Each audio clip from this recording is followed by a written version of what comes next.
Hey, good morning, everybody. This is First Warn Storm Team Chief Meteorologist Brad Panovich. Quick weather update to kind of talk about what's happening today and down the road, and to kind of put to rest some rumors and just misconceptions I think that are out there about this Arctic outbreak that we've been honestly we've been talking about since Sunday. If you watch my winter forecast, we talked about it on Monday night as well. The pattern shaping up, but today, no worries at all. It is much colder today. You can see temperatures are right now. Here it is 9:20 in the morning. It's only 50 degrees outside in Charlotte. We've got 30 up in the Boone area. We do have a little bit of snow falling in the Boone area. Again, a dusting to an inch with this northwest flow. We've got some nice northwesterly flow that's continuing to pump in some moisture, which is banking up against the mountains. It's not a lot. This will probably come to an end shortly after lunchtime.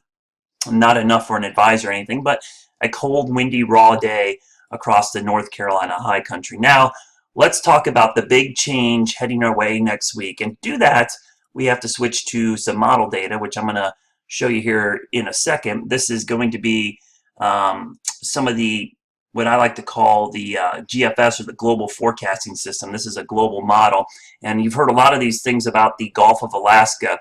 And for whatever reason, I've seen this in the last 24 hours. This thing here is not the storm that's going to buckle the jet stream.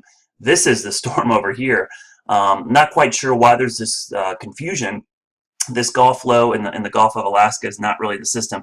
The system's over here. This was the former typhoon Nuri, which is now moving up into the Bering Sea, which is this area north of the Aleutian Islands here between Russia and Alaska. It's not here. So we'll put this into the future a little bit. This was this morning. And you can see how deep this low gets. By the way, you're looking at surface pressures, the isobars, and the colors are the winds with the legend to the left. And you can see occasionally you get some bright, almost white pinkish color. You're getting between 70 and 80 mile an hour winds, and that doesn't even count the seas. We're talking waves maybe as high as 50 to 60 feet. And you can see where this thing sits as we go through the weekend. I'm looking over at the model times. This is tomorrow or Sunday morning at 7 a.m. Eastern time, and you can see where that low is. Now, what that's going to do here in the United States, as I talked about my blog on Wednesday, is going to buckle the jet stream, and over the U.S., we'll switch to a different product. We're going to look at temperatures at the surface, 2-meter temperatures, and I'm going to look at 500 millibar level, which is about the mid-levels of the atmosphere. You hear a lot of this, honestly, just garbage about the polar vortex. The polar vortex actually sits up here over the pole. Now, little lobes can spin down into North America, and occasionally we'll get a lobe that'll come down into Canada, but the polar vortex itself never really comes down into the U.S., and it isn't the cold air itself. It's the mechanism by which cold air moves to the south. It's a wheel, if you will. It's this big spindly thing over the globe, and I think this is always a good way to look at this. Hopefully this will load. We'll go back and forth, but you can see it looks like a big amoeba or like an octopus with arms up here. And what happens is it sloshes around. And what happens with the storm in the Pacific, it sloshes the polar vortex up, and the Arctic air wants to spill south. So you see this lobe come down over Hudson Bay, and this cold air starts to dive due south. So as we go into next week, you can see what happens. It's actually pretty warm down here in the southern plains at the end of the weekend. But here comes the cold air, and we'll load this in. We'll go to Monday morning here. At 7 a.m., you can see the first surge of cold air is making some progress down to the south into Tuesday.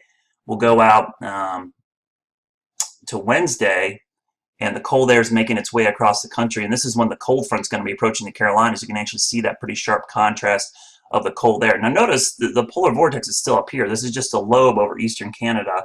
And really, once again, the polar vortex is not coming to the United States.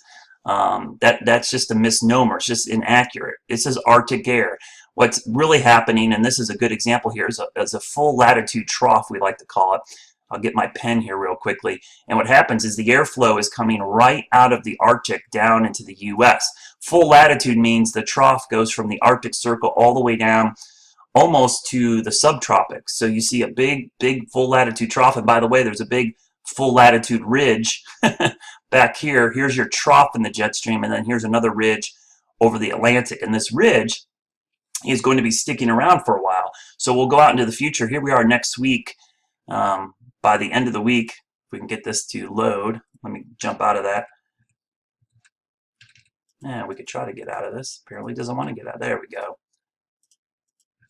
So there we go. We're out of it, and we'll go out into next week. And you can see how this cold air kind of sets up shop here in the lower 48, and it sticks around for a while. So that's really what's going on. It's this big trough that's going to get anchored, and this is something you would typically see in, let's say, January, February, not necessarily November. A lot of people argue it's not an Arctic outbreak because they don't think it's cold enough. Well, the average high for the Charlotte area next week is 63 degrees.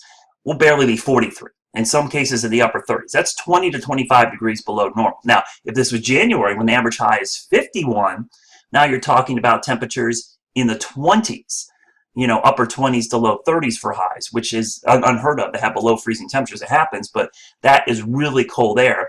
And ask the folks if this is Arctic air if you live in the northern plains or the Midwest, where temperatures could be below zero in November before Thanksgiving. That's just unheard of. This is a really cold air mass. The secondary part of this, and before I jump out of here, is precipitation. Again, a lot of rumors about snow. This is easy. This is a big feature, okay? Well, let me go back to the temperature here. This is a big feature in the atmosphere. This is easy to forecast. This is a huge trough. It's going to take up the whole northern hemisphere. We're good at figuring out these big systems. Smaller systems, 8 to 10 days out, are much more difficult. So to start talking about, oh, there could be snow, it's kind of difficult to say. Right now, there's some kind of precipitation here late next week. Could be rain, snow mix. I mean, you're talking about little tiny factors at 8 to 10 days out. It's just impossible to forecast that with any degree of accuracy. Is there a possibility there's some kind of storm here in this trough? Yes, the pattern would tell you that. Right now, I couldn't tell you the day precisely. I couldn't tell you the location. It's just hard to tell. It's a smaller feature. It's basically like me telling you, try to hit the side of a barn with a baseball, and now I want you to hit this 1 square inch on the wall with a baseball. It's harder. It's a smaller target, and you're doing it from a farther distance away. So it's not as easy as some people like to make it out to be, and a single model run is not what you want to look at. So that's a quick update on what's going to happen today. Beautiful weather, sunny skies, 50s through the weekend, gorgeous. Next week is when the action starts. Of course, we'll break this all down again on air starting today at 4, 5, and 6 on NBC Charlotte. Hope you have a great Friday, and I'll see you at 4 o'clock.